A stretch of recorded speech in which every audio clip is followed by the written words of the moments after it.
ஒரு பள்ளி மாணவன் இருந்தான். நல்ல சுட்டி, கொஞ்சம் முரடு. அவனுக்கு எப்படியாச்சும் கிளாஸ் லீடர் ஆகணும்னு ஆசை. ஆனா கிளாஸ் அவனை யாருக்குமே பிடிக்காது. பட்டுன்னு கை நீட்டிருவான்னு சொல்லுறது கேட்டு நடக்க மாட்டான்.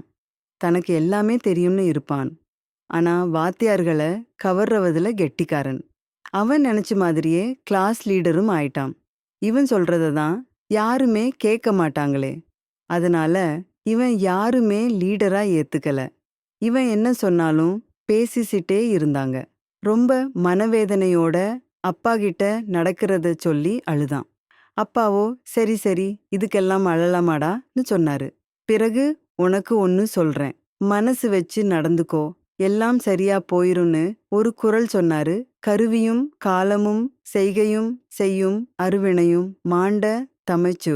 நாம எவ்வளோ பெரிய தலைவரா இருந்தாலும் எந்த முடிவை எடுக்கிறதுக்கு முன்னாடியும் சுத்தி இருக்க எல்லாரையும் அவங்க சூழ்நிலையும் புரிஞ்சு எடுக்கணும். நாம் மற்றவங்க நலனை மதிச்சு அவர்கள் கருத்துக்களுக்கு மதிப்பு கொடுத்தாதான் மற்றவங்க நம்ம கருத்துக்கு மரியாதை கொடுத்து நம்மளை தலைவரா ஏத்துவாங்க.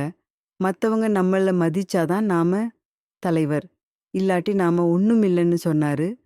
அடுத்த நாள்ல இருந்து எல்லார்கிட்டையும் அன்பா அவங்கள புரிஞ்சு மதிச்சு நடந்தாள். இப்ப எல்லாரும் அவங்க வார்த்தைக்கு மரியாதை கொடுத்து கேட்கறாங்க.